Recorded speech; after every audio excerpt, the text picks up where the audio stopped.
Sorry.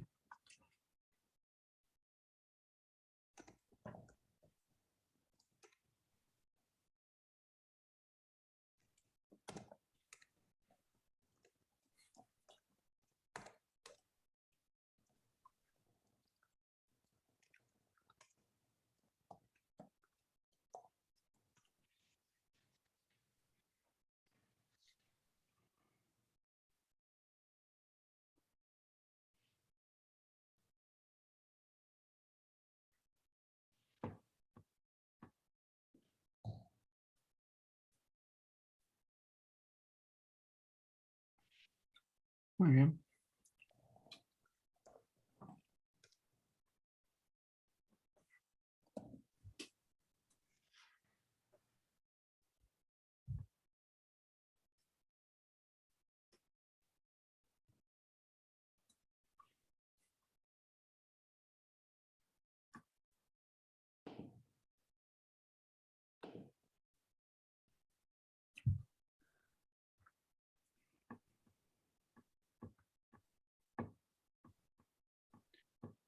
Okay, I think that we should start. Welcome everybody. Thanks for attending this webinar. My name is Ariel Bocio. I am Vice President of the Argentina-Texas Chamber of Commerce. The Chamber is a non-profit, volunteer, and independent organization established in 2016 to foster the commercial relationship between Texas, the 9th largest economy in the world, and Argentina, the 3rd largest economy of Latin America. We have chapters in Houston, Dallas, and Austin in Texas, and Neuquén and Buenos Aires in Argentina. Also, we have 5 business sector committees: energy and engineering, health, food and beverage, real estate, and innovation and technology. This webinar is part of the 2022 energy program. The program includes trainings and webinars, pitch events, business round, trade missions, and networking events. Currently, our energy committee has about 70 members. Our membership is growing, and I would like to invite you to become a part of the chamber. Now it's time to say thanks to our sponsors: Globant, Rice University, Pan American Energy, Proshale, and Practia. Today, webinar is the energy transition: why, how, who, when, how much. And our speaker is Sergio Kapulska. Sergio is professor of the School of Engineering at Rice University and director of the Rice Energy and Natural Resources Initiative. Sergio rejoined the Rice University faculty after retiring from Royal Dutch Shells as chief scientist in 2015. Sergio has more than 30 years of experience in energy business, both on Shell and at Rice. He led Shell research organization in evaluating alternative energy sources such as solar, wind, biomass, and biofuels, in addition to conventional fossil fuels. Sergio graduated from Rice University with a PhD in chemical engineering in 1979 and an MBA in 2006. He also attended the Wharton School of Leadership and the University of Pennsylvania. It's going to be a pleasure to have Sergio with us. And just for the organization of the webinar, the idea is that Sergio is going to speak for about 40 minutes. And after that, we are going to have a question and answer session. You can post your question in the Q&A section in Zoom during the presentation. And then after the presentation, we are going to read the question, and Sergio kindly will answer those questions for you. Well, let's enjoy Sergio. And Sergio, thank you very much for being with us. You are an amazing speaker. He is also part of advisory board of the chamber, and we are glad to have you here. All Thanks. right. Thank you, Ariel. Thank you very much. And thank you for all the attendees that are interested in the topic. I would like to make it interesting for everybody, meaning not boring, not going over things that everybody has heard before. But I'm really very interested or very passionate about the energy transition because that's one of the things that I started doing when I was at Shell. So almost 15 years ago, when it wasn't really all that famous or all that popular, Shell was already working on the energy transition. What is Shell going to be in 20, 30 years? What the industry is going to be? What is the demand for energy? So even at that time, we had pretty much the same issues, the same ideas as today. But I guarantee you that 15 or 20 years ago, energy transition was premature, meaning when you are working in a very large company, you cannot afford to be out of pace with your customers. If the customers want oil, gas, and gasoline cheap, and you start talking about electricity, you lose your customers. And when you lose your customers, you lose your revenues and many other things. So being too early is a problem. Being late is also a problem. So perhaps now is the right time. And let me see. The opinions that I will give are just my opinions. This does not reflect that there is a policy or there is any sort of a RISE position on this. RISE does not take a position on this type of topics, but this is what I think. It may be a little bit, how to say it, too ambitious to say why, when, who, how of the energy transition in just 40 minutes, in 1 hour. It will take much longer than that. And in fact, it's taking years of people which are much smarter than me to figure out, okay, so what are we going to do about energy transition? So at least I'm going to give you some ideas, and some of them may be challenging. Some of them may be contrary to, let's say, the greening of oil that many people are interested in. But, well, that would be good for the discussion later on. So the first point of discussion is I point there that there's energy transitions. So it's not just one. We cannot talk about the energy transition. There are several energy transitions ongoing. And more than that, maybe this is the conclusion of my talk, is each country and even within countries, they're going to have their own path to transition to something which is more sustainable than oil and gas and coal, or there is more climate friendly. But there is no unique way. There's not just the path that has been decided by somebody else.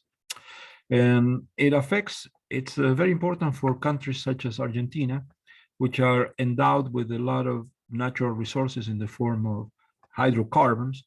And well, do those hydrocarbons have a role to play when we talk about energy transitions? Or poor Argentina came late into the game and all the gas and the oil has to stay where it is because you cannot produce it. It's not just Argentina, many other countries are in the same situation, meaning they are resources rich, but there's a lot of pressure for them not to produce those resources. So, and then what? So with that in mind, be aware, I may not answer all the topics on why, when, who, and how, but I will try to give you some ideas on that, or what I think about this. The first thing is energy transition has become the catchphrase for many other activities.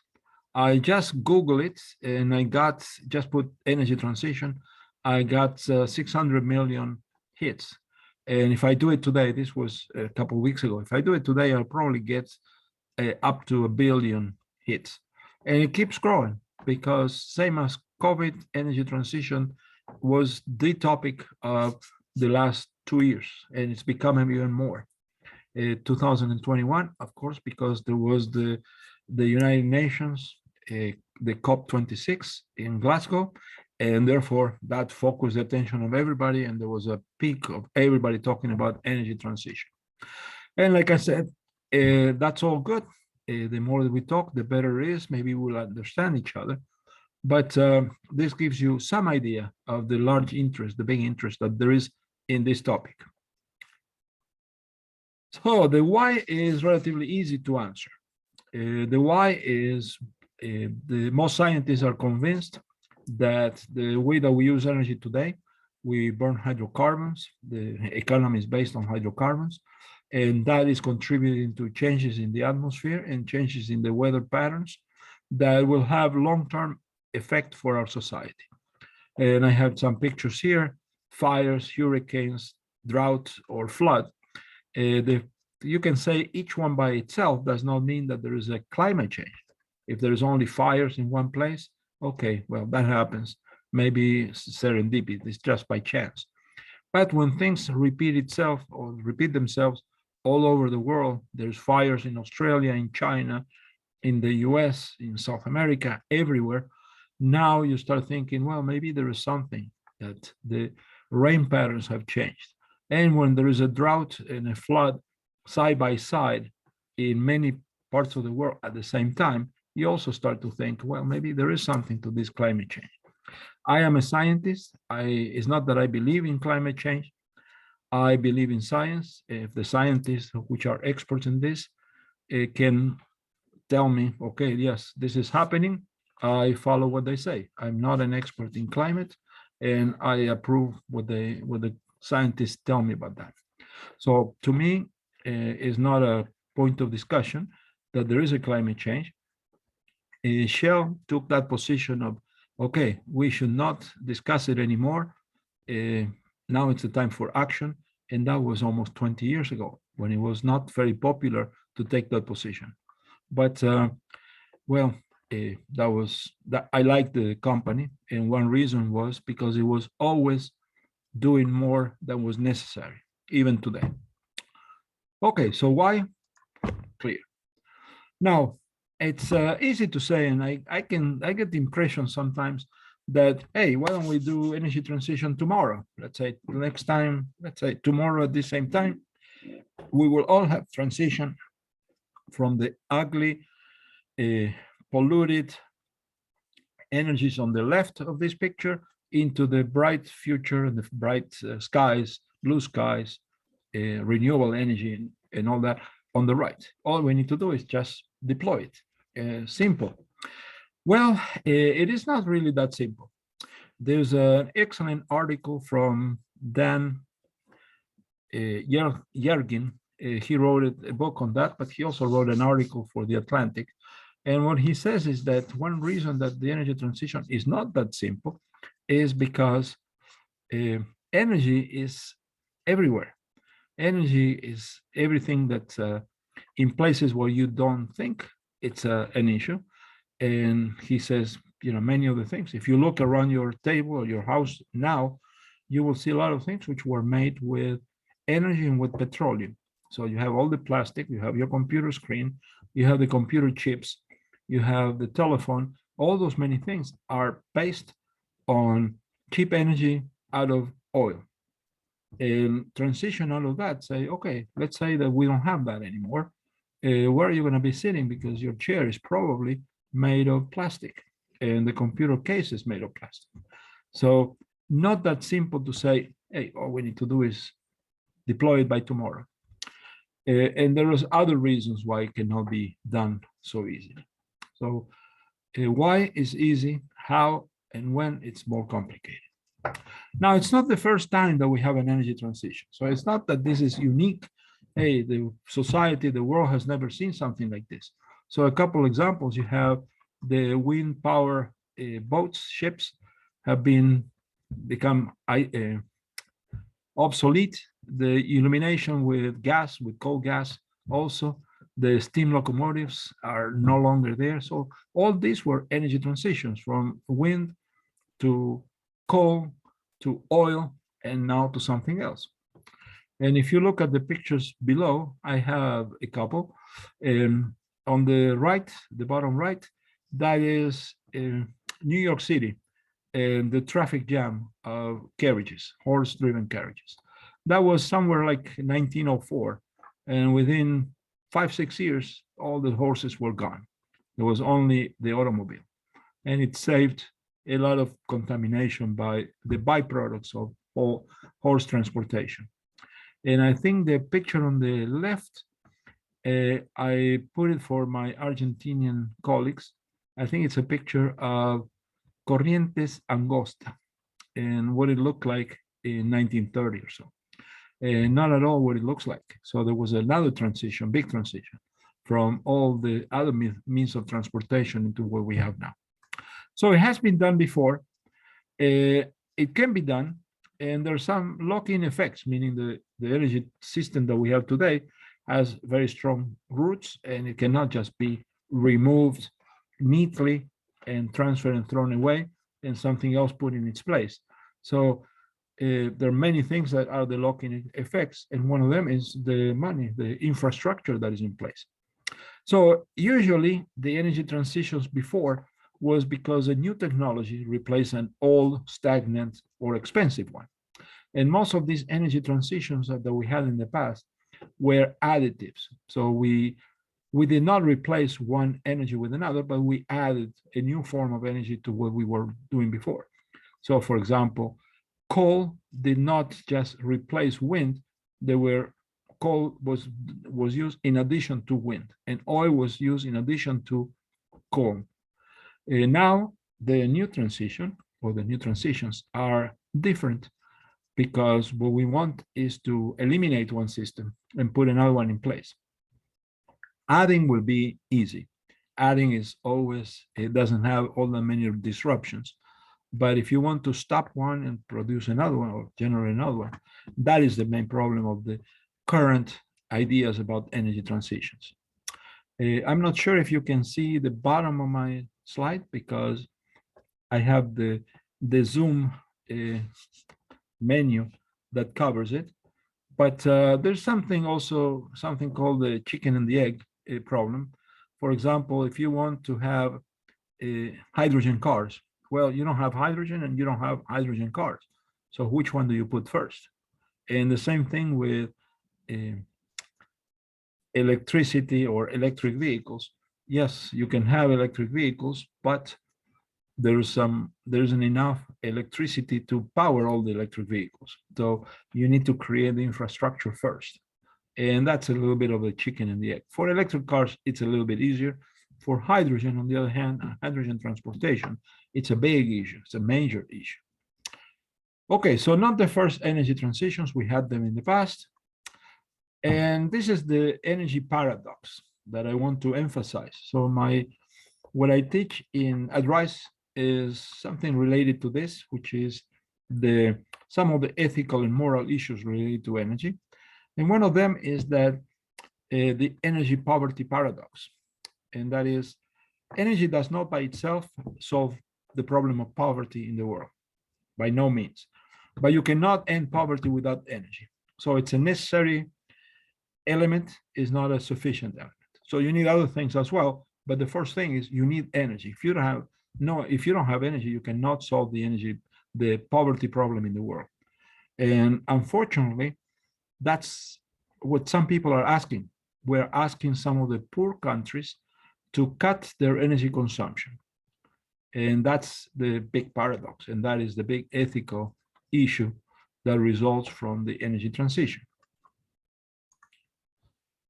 And this is, you may have seen this before many times. And this is a correlation between the gross domestic product and the energy consumption.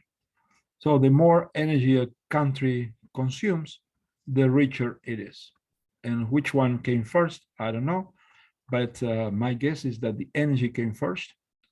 And countries such as Ethiopia or Congo or Nepal are way down here, both in terms of welfare or well-being for their citizens and the amount of energy that they consume. On the other extreme, you have the rich countries, Canada, Australia, the US as well, that consume a lot of energy, and they have a very high income per capita, per person. So this correlation is Well, we can argue about it, but that's what it is. And here is Argentina somewhere in between. So not too bad, better than others, not so good at some others as well. Okay, now this is something that it works better when it's face to face. But we talk a lot about the energy and energy poverty.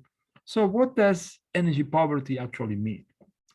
How can I give you an example that will resonate with you, with the audience, about what does it mean to have no energy or very little energy? How does it translate into your life? Well, let me try this. Um, it's a little question, and it's kind of a rhetorical question, but I ask the audience, how much time do you spend collecting fuel to cook your dinner? At, at first, it sounds funny because, hey, I don't spend any time to collect fuel. I go to my kitchen, turn on the gas, and I'm cooking dinner, or I turn on electricity and I'm cooking dinner. So I spend zero time to collect that. And that's what we have in the Western world, in the rich countries, and some not so rich, but we already have access to easy fuels or easy energy to cook dinner.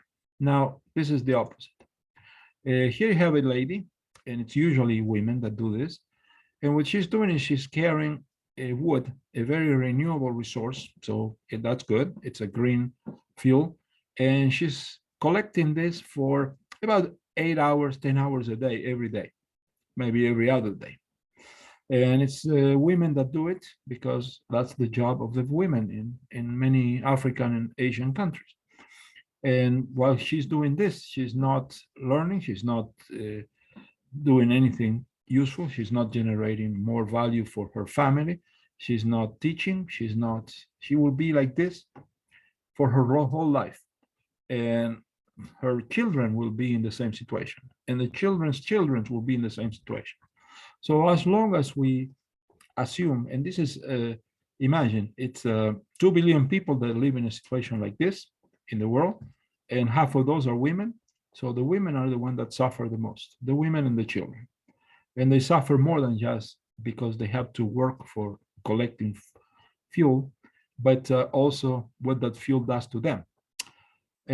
So it's a very renewable resource. It's biomass. So in that respect, environmentally very acceptable, except not so acceptable.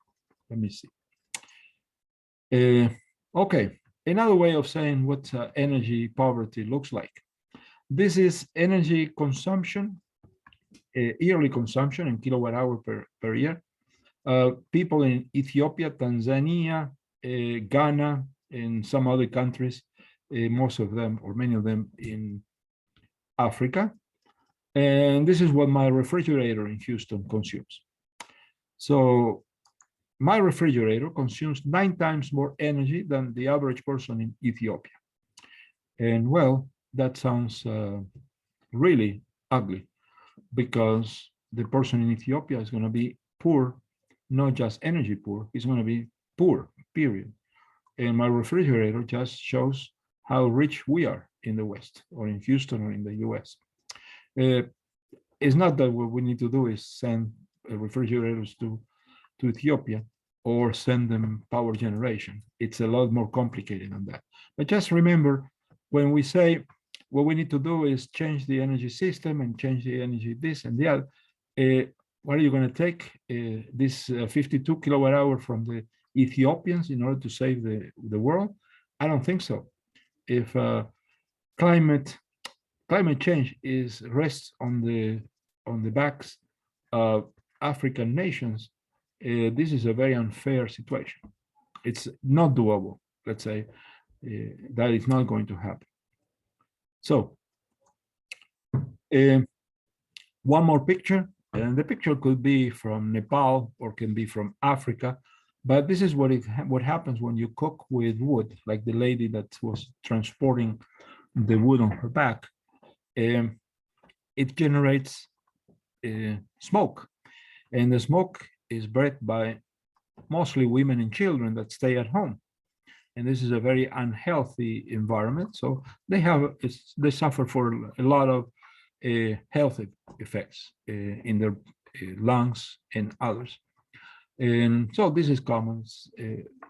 It changes the country changes, but the situation does not. Okay, so now this is one thing we can say. Okay, what we need to do is the people in Nepal and in Africa, you need to wait and do the energy transition, and somehow you're going to improve your lot.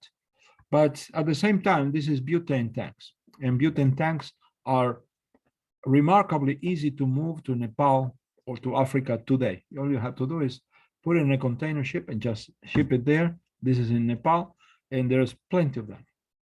And what happens when you put this new energy source in countries which are poor? Well, this is what happens. The same situation, but now you have the butane tank sitting there, and now you have cooking with electricity, cooking with gas, cooking with open flame, and this is much cleaner. You can see still the black smoke left some residue on the roof, but now there's no more smoke. And I'm not saying that this is the right solution for everybody, but what I'm saying is, look, it's very easy to sit in Glasgow, Scotland, and say, no, what we need to do is we need to eliminate fossil fuels because this butane is terrible.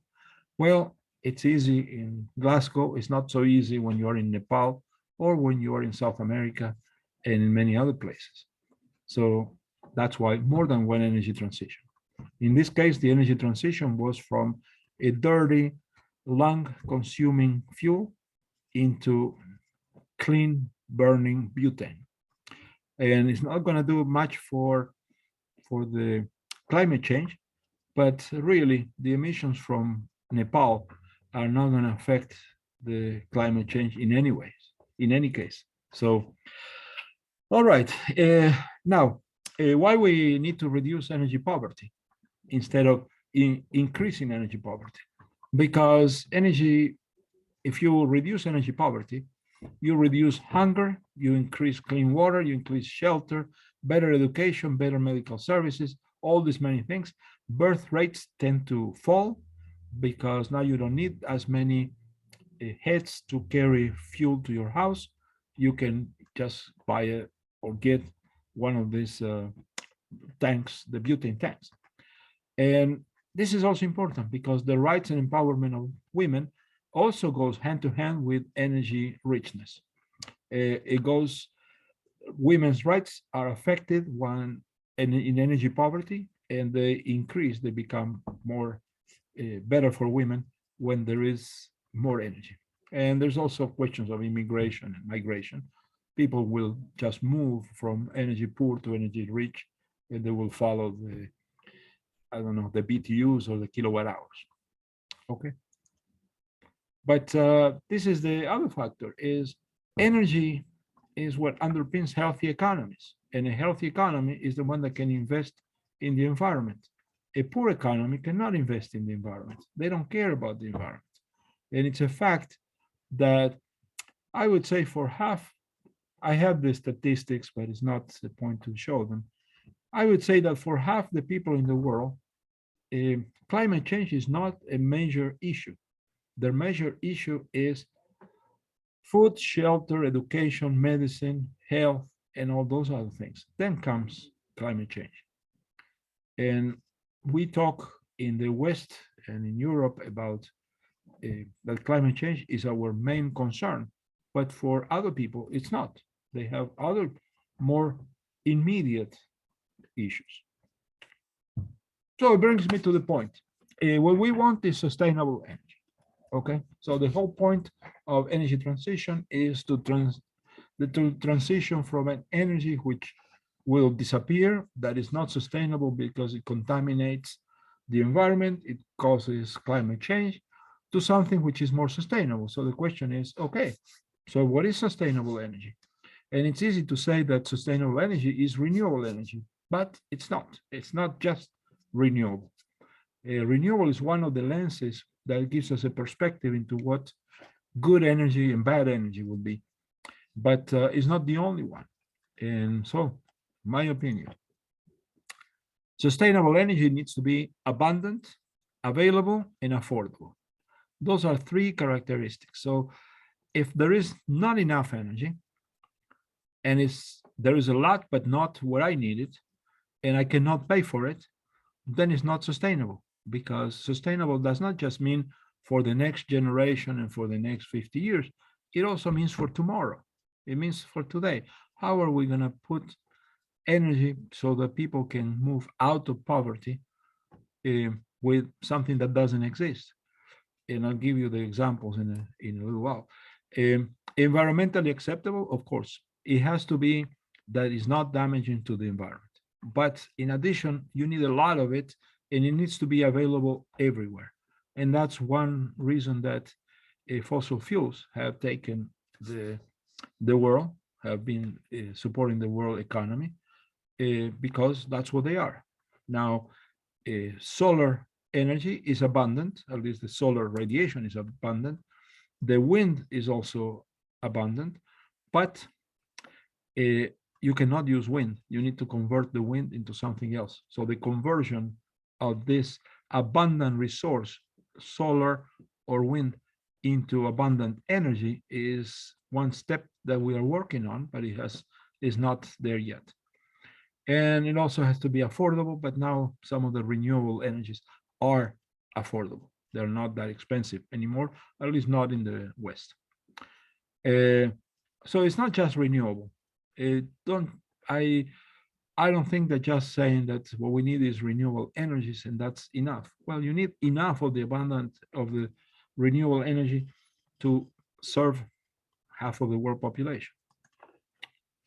So some people think that climate change is the existential challenge for society. Some people think that that's the existential challenge. And you cannot see it at the bottom. I don't think it's covered by this Zoom screen. But this is usually people that are in a very good socioeconomic position. I keep saying, for example, Northern Europeans, they are very concerned about climate change. That's their main challenge because they have solved many of the other challenges. For others, and for the global perspective, poverty, trade, inequality, migration, financial stability are also equally important. And global environmental and natural resources, yes, of course, water, climate change, fisheries, all that thing. But we also need to consider global human development. So education, health, nutrition, infectious diseases, and things such as corruption, international financial institutions, FMI, the Monetary Fund, IMF in English, FMI is in Spanish. So all those things are equally important to society. So I want to move away from just having a focus, a narrow focus on just one issue, which is climate change. Very important, crucial to resolve, but always taking care of what happens with all the other global issues. So what are the options? What are the options to consuming more fossil fuels that are contaminating and changing the climate? Well, surprisingly, there aren't all that many. And we have, this is what I noticed is, okay, carbon capture. We need to remove the carbon from, or the CO2 from the atmosphere and store it, throw it away, use it for something else, question mark, maybe. We have natural gas, and we can put natural gas with carbon capture and storage. Nuclear is there, biomass and biofuels. Biomass, yes, biofuels have a question mark because today biofuels compete with food. So the same food feedstock that you use for animals or for people, you can use it for making biofuels.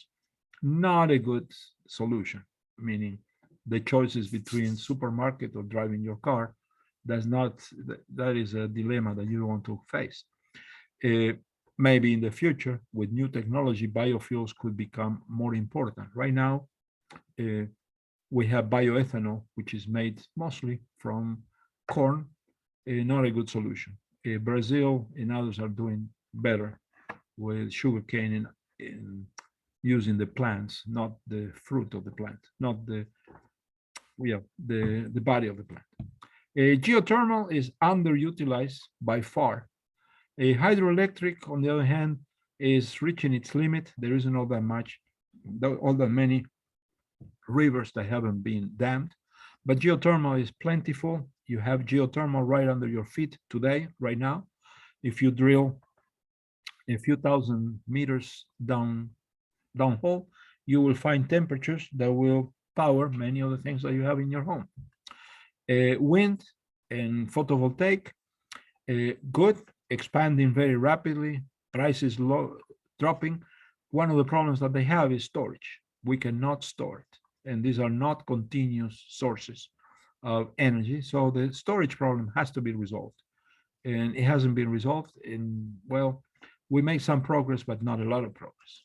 So let me see. I left purposely, hydrogen is not there. And the reason is hydrogen is not an energy source. Take that idea out of your mind. Hydrogen is not an energy source. It can be an energy carrier, same as electricity. So you can transport energy by using hydrogen, but it's not that you can go and mine hydrogen out of the air. You have to pay, and you have to pay in terms of energy, mostly electric energy, in order to create a hydrogen. So for many applications, hydrogen is kind of a defective because you lose energy when you make hydrogen from electricity. Okay, but this is what we have. There's nothing more. Nuclear fusion, for example, it's somewhere in the future. Other forms of energy, yeah, you can imagine them, but if they don't exist, they are not sustainable. Something that doesn't exist is not sustainable. And the energy storage. So the reason I mentioned this is, yes, energy storage, we have energy storage, it exists. Battery storage, yes, my computer is running right now on battery storage. My phone, my watch, they're all running on batteries. But for grid storage, you need in the gigawatt. And that's where it comes that it's a matter of scale. So that's the scale. We are, with the small electronics, we have small scale, not the whale of the energy storage that we need. The gigawatt hours or the gigawatts of electric power don't exist right now, and they're still very far away. The scaling up a Tesla battery up to gigawatts is, there's many issues in between. So maybe the technology hasn't been invented yet that will, or hasn't been developed yet, that will tell us how we can do battery storage. Probably not with lithium ion, maybe with some other forms of battery. Okay, COP26. I will dedicate a couple minutes to that because COP26 means that we have met 26 times or 25 before trying to resolve the issue of climate change. So this goes back to 1990s or 80s. That's okay, this is a problem. Let's see how we can resolve it. And we keep doing the same thing. Now, 2021, we need action, not promises. Leaders feel my house is burning. There is no alternative planet. So we need to do the change. We need to save our planet and our. Now, I don't usually agree with this lady that I will show you now, but on this, I agree 100%. That's what she said, blah, blah, blah. So there was a lot of talk, and I'm not sure what she expected, but I expected nothing more than blah, blah, blah. And for a couple fundamental reasons. Now we have COP26, we can have COP100, and we will still be talking about the same things when the prairies are burning and the houses are underwater. And one reason, first, well, there were a lot of promises of net zero. And just to tell you what happens is net zero is not zero. Net zero means we're going to continue to emit CO2 and then we're going to take it out. But how we're going to take it out is carbon capture, and it's not clear. You cannot plant enough trees to remove the CO2 that we're putting into the atmosphere. So something else needs to be done But this is what people are promising: net zero. I will compensate for my emissions by removing. A lot is based on natural solutions, such as planting trees. I am sure that there aren't enough trees in the world to compensate for the gigatons of CO2 that we produce. So something else needs to happen. So the question is, why is it so difficult? It seems that we keep pushing this stone up the hill and then it comes back down. So we are going into COP26 full of expectations, same as into all the other COPs. And then we come out and what happened? Well, this is what happened. Greening the energy to fight climate may cost $92 trillion. So $92 trillion is a good piece of change. The global gross domestic product is $85 trillion. So you need to invest over whatever time frame. If it's 20 years, 30 years, it doesn't matter. It's a lot of money that we need to put into that. It's trillions of dollars annually.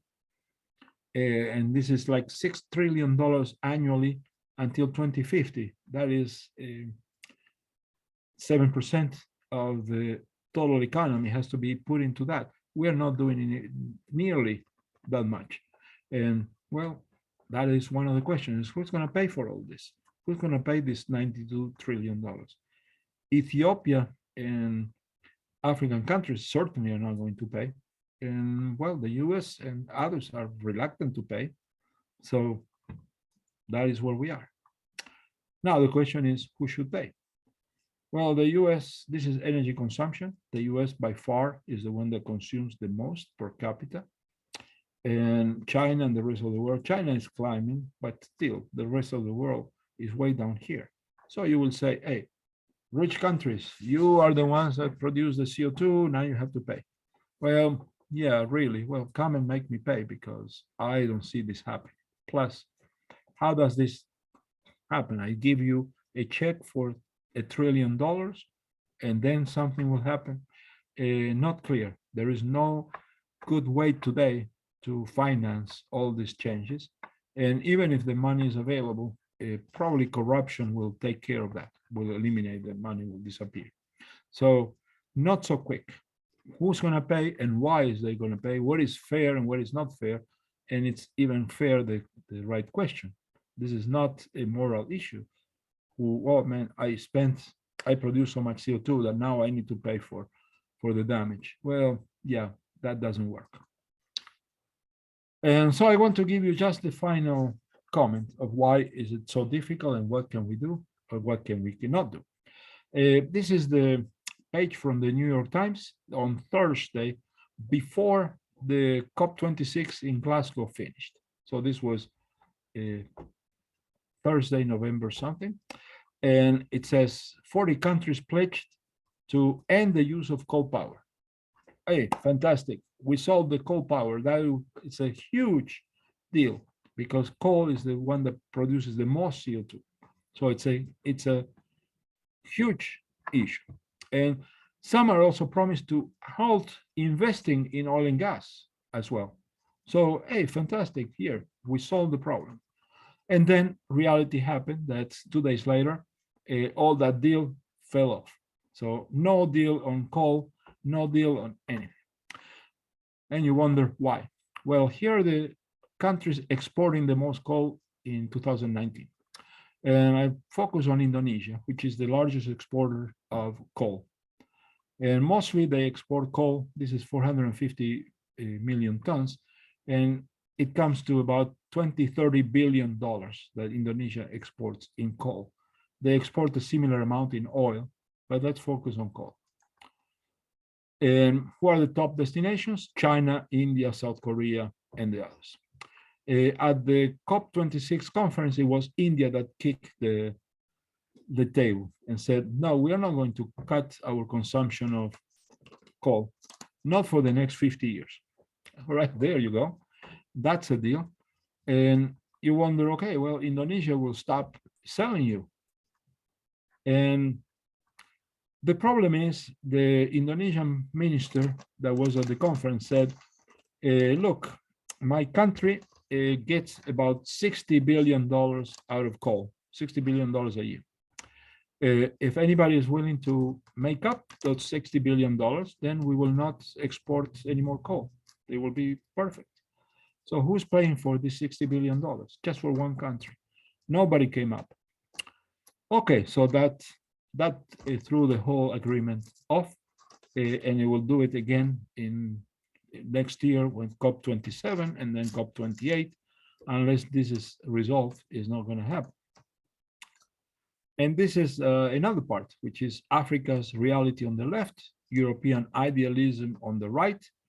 The Europeans are complaining. This is in Denmark, not in COP26. It was a year before, in 2019. No masks, of course, no COVID. And the reality is this, what they're saying is keep it in the ground. Do not produce oil and gas. Please keep the fossil fuels. We don't want them. They're contaminating. Oh, okay. But this is the reality in Africa, that they don't have electricity. They are very poor. So these are the African oil and gas producing nations, okay? So in addition to Algeria, Libya, Egypt, Nigeria, I will talk just briefly about Mozambique because it's newcomer to this, and it had a lot of hopes that gas and oil will bring them out of the poverty where they are. But in 2019, 2020, all these companies decided, no, we are not going to invest in Africa because of the pressure by our constituents, the people that you just saw. And so this is, you don't need to read it, but what it says is if European companies or international companies don't invest in oil and gas in Africa, then the African nations don't have the means to produce that. So Greenpeace and others, Friends of the Earth, they disrupt the projects in Africa. There was a young lady from Mozambique said, look, what have we ever done to you, to the Europeans? Have we attacked you? Have we done any harm to you? Because you're condemning me and my fellow young Africans to a life of poverty. We can export oil and gas. We cannot export solar power. We cannot export sunshine. We depend on oil and gas to drive us into the future. And if you take that away from us, you're killing us. So very good, thank you very much. But that was the question. We Mozambicans haven't done anything to you. Why are you focusing on us? Why are you condemning me to poverty? So I leave you with a few questions, and it's more because I couldn't finish the whole thing. But I believe that each country will have its own transition. So for Europeans and for the US, maybe it's great. We're going to have everything electrified with solar photovoltaic and with wind. But for many others, that is not a solution, especially for the ones that depend on oil and gas as a source of money, hard cash, to drive their economy. Nigeria is about 50% or more dependent on oil. Algeria, the same. So how are they going to replace all that cash that they get? If everybody transitions at the same time, who's paying? Well, the poor countries are paying, the ones that export the oil and gas.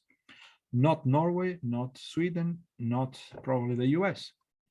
So, and for a country like Argentina that has plenty of gas and does not really produce a lot of CO2 that changes the environment, if Argentina resolves to eliminate all oil and gas and go green, go solar, the world will not even notice the amount of CO2 that Argentina is not producing. And the same with half of Europe. If half of Europe stops producing CO2 or generating CO2, China will take over. And so that's the chicken and the egg. So I leave you with some questions, and thank you for your attention. And please let me know what the questions are. Sergio, thank you very much for this great presentation. I really like that you put a lot of color to the presentation through a bunch of pictures showing the reality in different parts of the world or regarding specific energy issues. So thanks a lot for all this knowledge and experience shared with us. So let's move to the question and answer section. We have several ones from some friends. Let's start with Mariano Maskin. He asked, what is the role of the government to ensure both the needs are met and the transition progress? Yeah, of course, let's put it this way. We're talking about billions and trillions of dollars, which nobody has except governments, and not any government, mostly the rich countries' governments. So, for example, many of the projects that are ongoing for transition and for the simple case, for carbon capture, they are paid by governments because otherwise nobody will put the money into that. Industry by itself will not do it. So governments do have a role to play and to push and to move things uh, beyond uh, beyond demonstrations. But the problem is governments mostly are elected by people, and people look not at what happens in somewhere 50 years from now, we're going to be burning the planet. They want to know what happens to their pockets now. That's the sad situation. Who's gonna, the cows, the cat and the mouse, and the mice, who's gonna put the bell on the cat? Now, can I answer one question from Carlos Garibaldi? Yeah, of course. Because Carlos, appreciate your comment. There is no hope. Well, there is hope, but there has to be some realistic situation. And realistic is the people that push so hard that there's either or, that we do everything or nothing. They forget that each place has its own characteristics, and you cannot really ask Ethiopians to cut on their CO2 production. It's ridiculous. So you don't need a United Nations and you don't need 200 countries to decide. This is a situation that has to be resolved by the large producers. And there's only a handful, maybe 10, that need to participate in that. The other problem that will not be resolved is a lot of the focus from the European side or the European public, some in other places as well. They focus on production, on cutting the production of oil and gas, which is sad. I mean, what happens when you cut production of oil and gas is that the price of energy goes up. It's not that the consumption of energy goes down.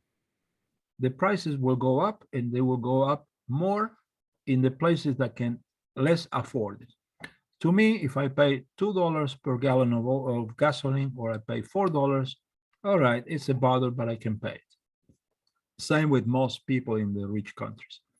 But for somebody in these poor countries that they can barely survive, and now you double the price of energy, forget it.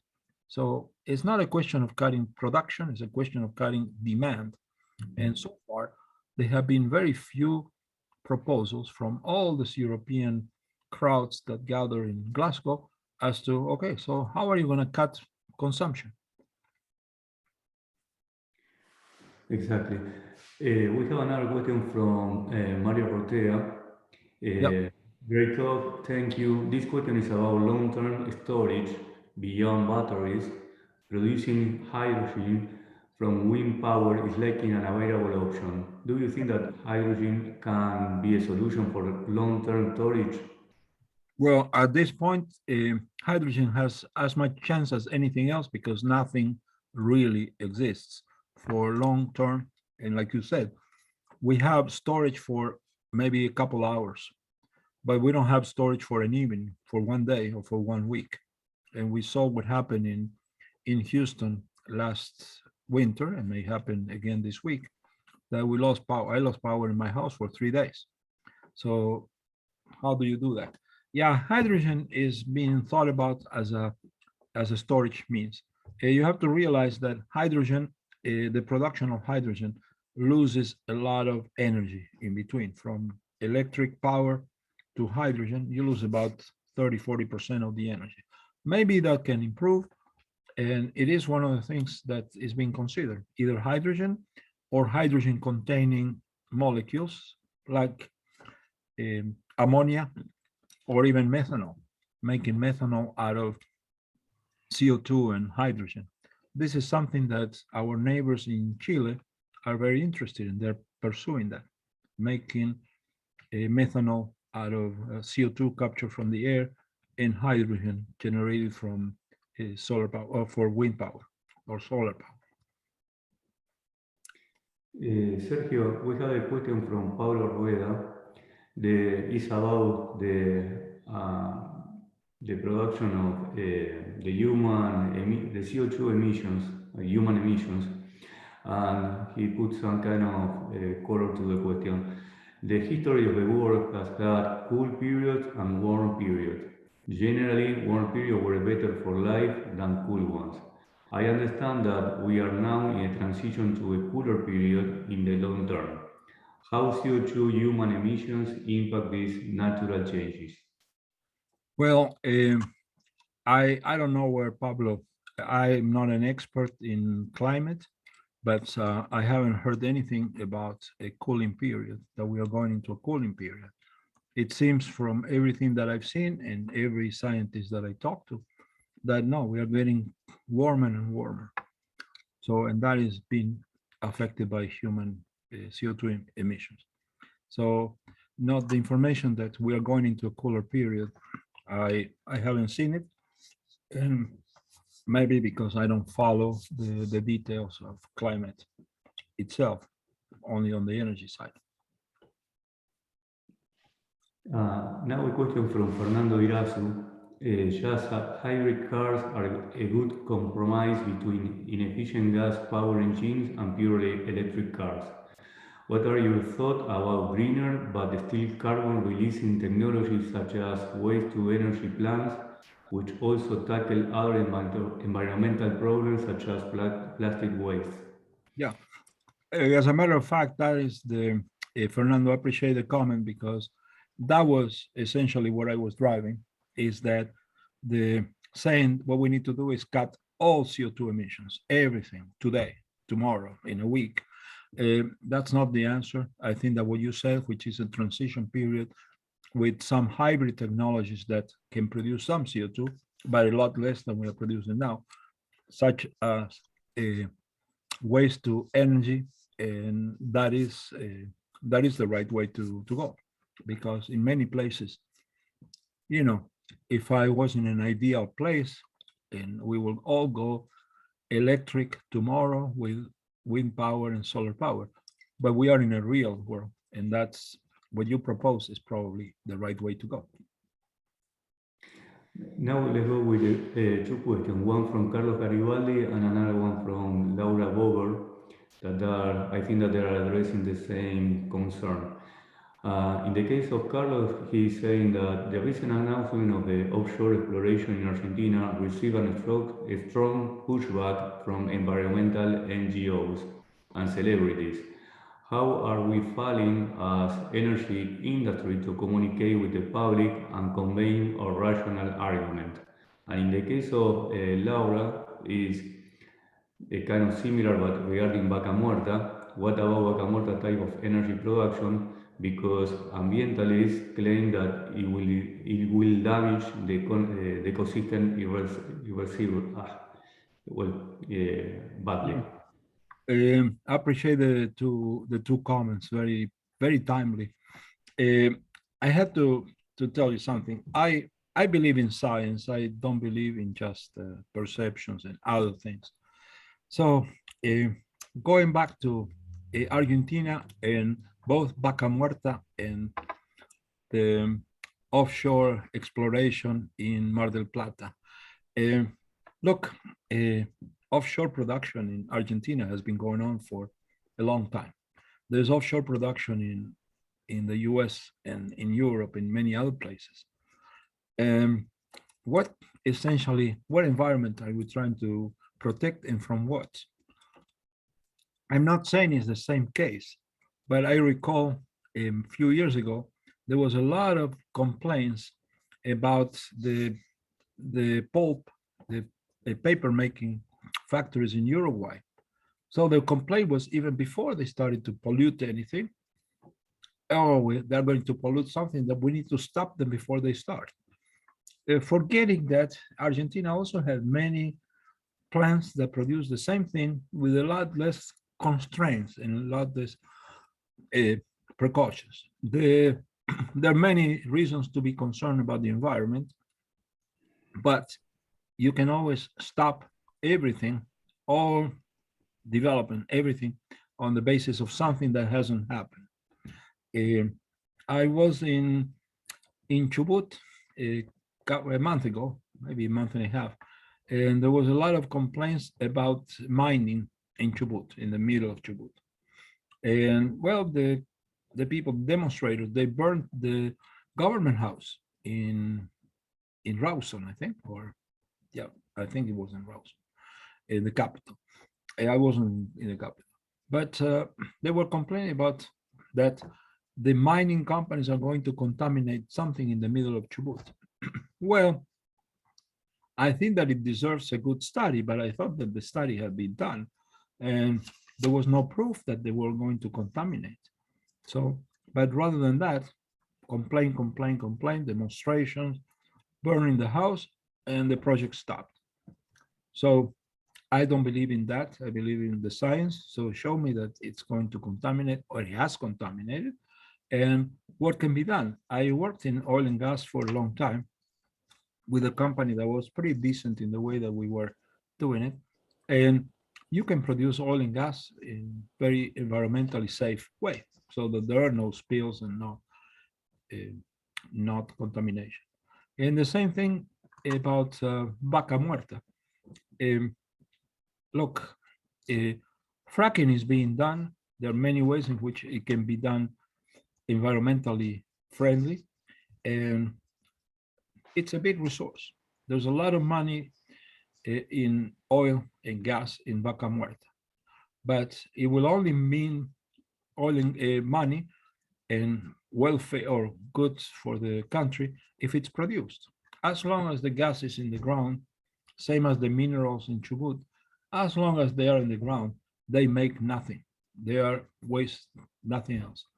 So can Argentina afford not to produce vaca muerta? I think it would be a mistake because how is the electrical situation? How is everything? How is the subsidies for fuel? Because otherwise fuel will be too expensive. Well, you have to look not just at one thing, but at the bigger picture. And the bigger picture to me means do it in a responsible way. Okay, we have three more. One of them is just a comment from David Olson. I will read this one aloud. My 2 cents, it isn't an energy transition, it is an energy conversion. Yep. We want a transition from one to another one, but rather augment with others where appropriate and where technology continues to allow it to be cost effective. I have said for years, it isn't this or that, which is the unknowledgeable narrative, but rather this and that. Yep. Representation thanks. I fully agree. Thank you, David Olson. I couldn't have said it any better. And that's what I was trying to say is the on the extreme, you say, no, either it's one or the other. And that's what they call those are false. It's a false dilemma because we will converge into something and the convergence will be different in different places and we will augment, meaning you will add renewables and greening to what you have in some places. In others, Sweden and Norway can cut or oil and gas tomorrow because they have plenty of hydroelectric and they have already changed their economy to that. Still, Norway is a pretty good exporter of gas. So, but they have prepared their situation. So they have a lot of cash in the bank from all these many years of producing gas, or oil. So they're in good shape. They can do it. Ethiopia, Argentina, Brazil probably cannot do it. It's simple as that. You are forcing. The main reason that there is no hope, or it seems to be no hope, is because we're trying to force on others a solution that works in some places. Okay, the last two, one from Guillermo. Have read the book Unsettled from Stephen Koonin, former Undersecretary for Science of Obama Department of Energy, in which he tried to demonstrate that climate change is a lot more related to solar radiation than CO2 concentration. Any comments? Well, the first one is I haven't read the book, so I cannot comment on the book, but I can comment on what you say that climate change has a lot to do with solar radiation. Look, I think the one person is the Undersecretary for Science, and there's a lot of other people that say, no, that's not the case. And they have looked equally deep, or maybe deeper, because they may have more a science background than the Undersecretary. And they say, no, this is caused 95% or whatever by CO2 emissions from human activity. So we can continue to discuss that forever, but the only scientific evidence is that this is what it is and not from solar. So yes, it's an interesting anecdote that the former Undersecretary wrote a book to say something else. But unless the former Undersecretary has independent sources of information, he has the same information of all the other good scientists that say the opposite. Okay, and let's go with the last one. I think that we have, um, well, Guillermo added something more that is in the same line. The last one, let's go with Derek Wong, my friend. Thanks for this insightful presentation. What do you think of the term bridging fuel to describe natural gas for countries that are dependent on more carbon-intensive fuel like coal, oil, and diesel? Is natural gas a viable bridge to renewables or a bridge to nowhere, as some have suggested? Yeah, I would call it, I don't know if it's a bridge. I had a question that I put in my presentation, but I didn't go into the detail. I don't know if it's a bridge or it's a salvation tale or it's a lifesaver, something to keep you floating until you get to somewhere else. I will call more of the second, meaning if you are in places where you are 100% dependent on natural gas, and Argentina is one of those. Okay, so you're 50% or more, all the electricity is run by natural gas. And you need natural gas for cooking and many other things. And are you going to stop tomorrow all the natural gas because of the COP26 says, okay, man, Argentina is really contaminating the environment? I don't think so. You're going to continue to use the natural gas and try to find other things. Yes, of course, you need to replace like the convergence into something else. But, you know, there is no, the extremes don't go anywhere. This is, if you make of this ideological situation where it's the manichist approach, it's either or, then we're all going, it's not going to happen. So in order to happen is you have to give not a bridge, because I understand what it means is that, yeah, you start with natural gas, you're going to be with natural gas for the next 200 years. And honestly, maybe for some marginal countries that don't consume a lot of energy, well, that may be a good thing to do, that they will stay with natural gas. For others like China, if they switch from coal to natural gas, you will see an immediate improvement in the emissions. And in other cases, no, natural gas should be replaced by electricity because things are already in place to do that.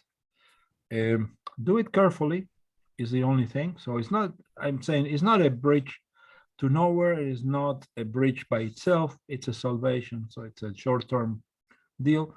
But if you make the transition very quickly, you end up where Europe was, and it still is in the past couple of months, where there isn't enough natural gas and there isn't enough renewables. So what happens in that case?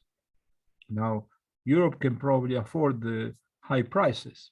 Other places will not afford cannot afford the high prices. Well, Sergio, thank you very much All right. for the presentation, the knowledge, your kindness, and be here with us for more than an hour, sharing all this knowledge and experience. Audience, thank you very much for attending the webinar. Hopefully you join the chamber. We are in 2 weeks, we are having the next webinar that is about digital sobriety. That is, we are going to have a speaker from Global. And what is important about that webinar that is in connection with the energy is that they are going to talk about how to develop software in a sustainable way, thinking about the energy transition and factoring the CO2 emissions in that development. So, well, thanks a lot, everybody, and have a great week. Thank you, Sergio. Okay. Thank you, Ariel, and thank you, the chamber, for inviting me. All right. Talk to you later.